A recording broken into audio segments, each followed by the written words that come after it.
Prof, kita tahan dulu dialognya. Ini kita akan melihat bagaimana kondisi dari lokasi di Tanjung Pasir. Pemirsa, kami sudah terhubung dengan reporter Hilda Ramadanti yang berada di lokasi untuk mengupdate situasi terkini. Selamat pagi, Hilda. Halo, selamat pagi Zinka. Betul sekali, hari ini adalah hari di mana pasukan gabungan dari Menteri KKP, TNI AL, lalu juga ada Bakamla, KPLP dan juga Baharkam yang nantinya akan melakukan proses pembongkaran pagar laut tepatnya di Tanjung Pasir, daerah Tangerang, Banten, yang nantinya akan ada sekitar 2.623 personil gabungan yang akan melakukan pembongkaran pagar laut bambu di kawasan Tanjung Pasir, Tangerang, Banten ini, dan nantinya akan ada sekitar 281 armada. Ya, maksud kami armada gabungan dari KKP, TNI AL, Polair, KPLP, Bakamla dan juga Pemprov Banten. Dan nantinya perlengkapan yang akan dipakai oleh para penyelam ataupun para pasukan yang nantinya akan membongkar pagar laut hari ini, diantaranya adalah ada tali nilon, ada swim vest, sarung tangan dan juga paranah. Memang sebelumnya beberapa waktu lalu sempat ada proses pembongkaran, namun memang masih berlanjut hingga sampai saat ini dikarenakan memang beberapa hari lalu ini mengalami penundaan begitu Zinka, dan akhirnya hari ini akan dilakukan pembongkaran kembali gitu, dilanjutkan. Nah, pagar laut yang terbentang di kawasan Tangerang ini sekitar luasnya sekitar 30,16 km di kawasan Tanjung Pasir. Nah, pihak dari KKP ataupun Kementerian Kelautan dan Perikanan juga sudah melakukan proses pemeriksaan terhadap 2 orang yang menjadi bagian dari penyelidikan terhadap kasus pagar laut hari ini gitu.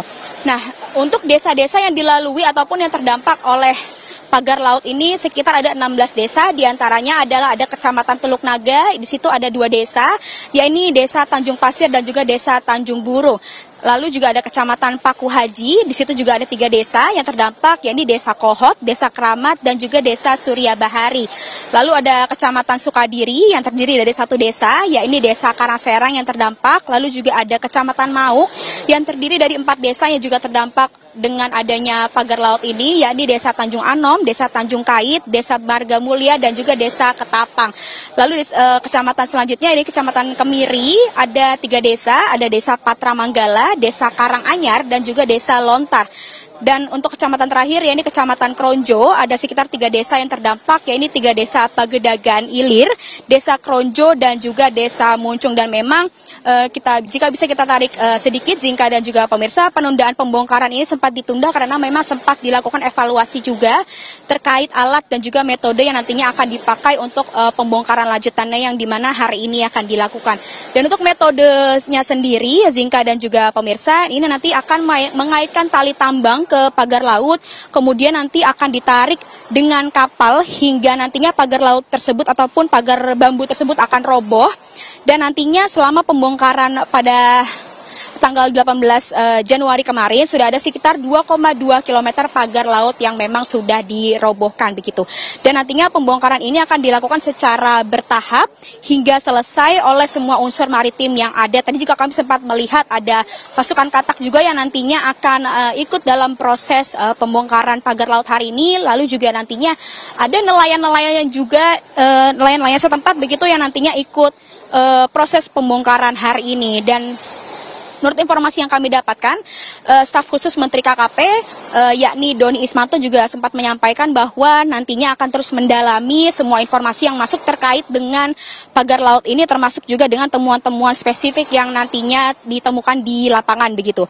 Dan Menteri KKP Wahyu Sakti Tenggono juga sempat menyampaikan bahwa memang pembongkaran bersama, karena pembongkaran bersama akan adanya pembongkaran bersama karena memang hingga saat ini tidak ada pihak yang mengaku begitu pagar laut ini milik siapa, sehingga memang pihak dari KKP ini memutuskan untuk melakukan pembongkaran pagar laut hari ini dengan secara bersama-sama.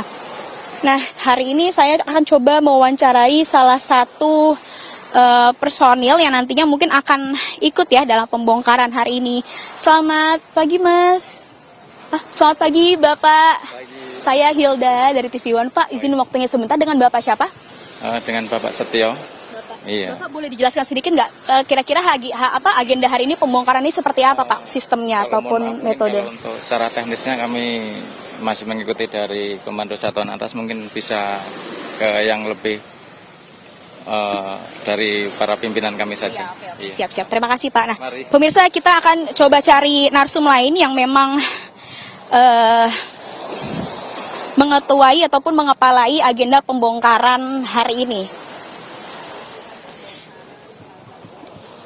Nah, bisa dilihat juga pemirsa, di sini memang situasi dan kondisinya juga sudah mulai berkumpul dari para media, lalu juga ada pasukan gabungan juga dari TNI AL, serta juga dari pasukan gabungan lainnya, ya ini nantinya juga akan ada Menteri KKP, lalu ada juga dari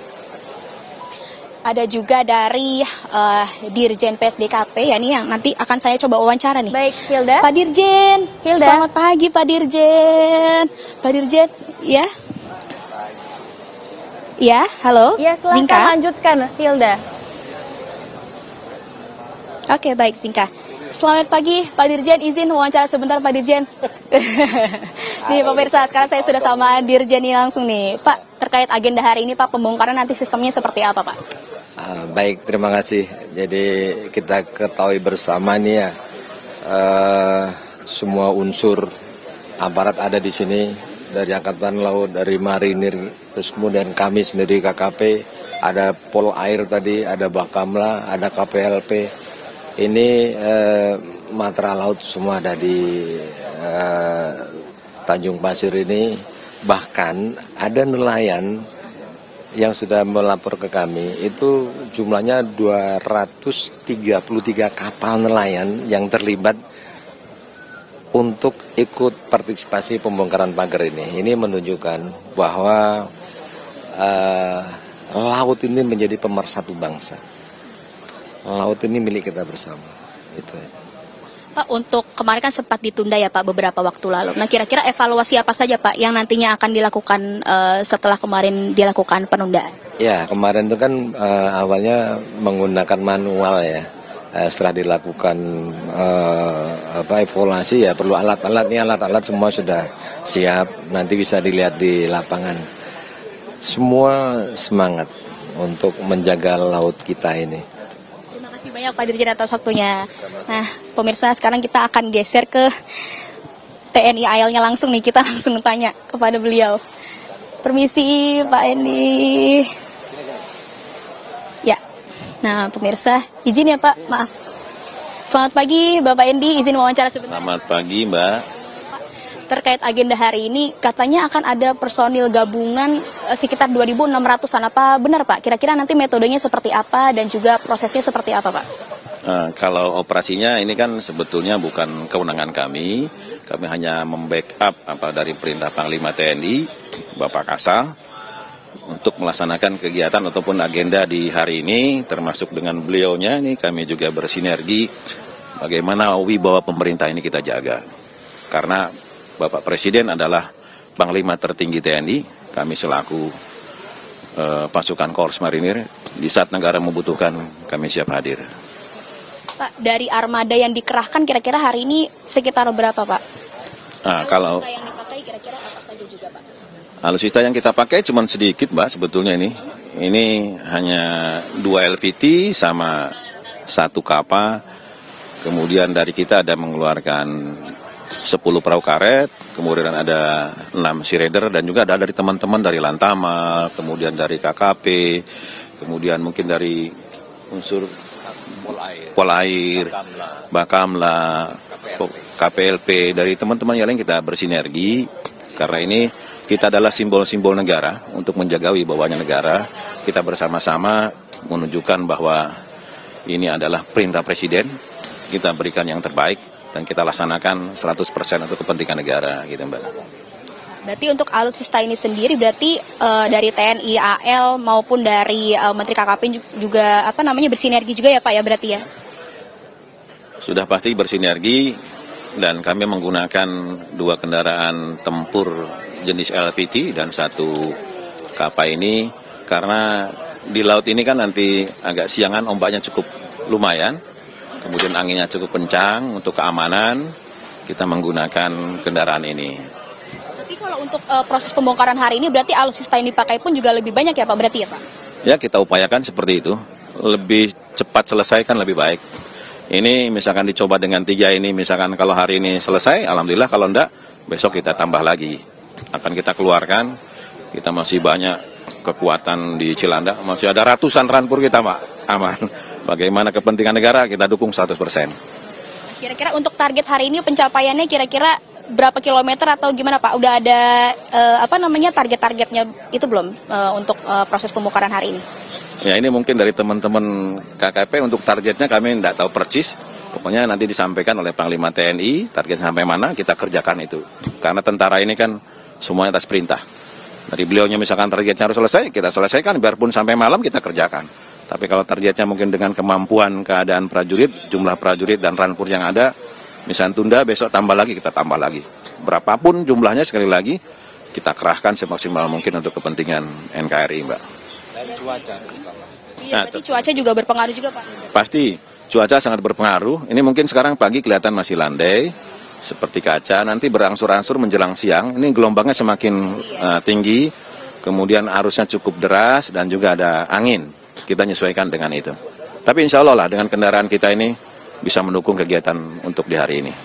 Terima kasih banyak Pak Endi atas waktunya. Semoga hari ini proses pembongkarannya berjalan dengan lancar ya Pak ya. Ya terima kasih. Ya sementara kembali ke studio Zingkanila. Terima kasih Hilda Ramadanti mengabarkan langsung dari lokasi Tanjung Pasir dan kami masih menunggu informasi terbaru dari Anda. Pemirsa, Breaking News TV One akan jeda terlebih dahulu. Usai jeda kami akan kembali berdialog dengan Profesor Ion Fitness sesaat lagi.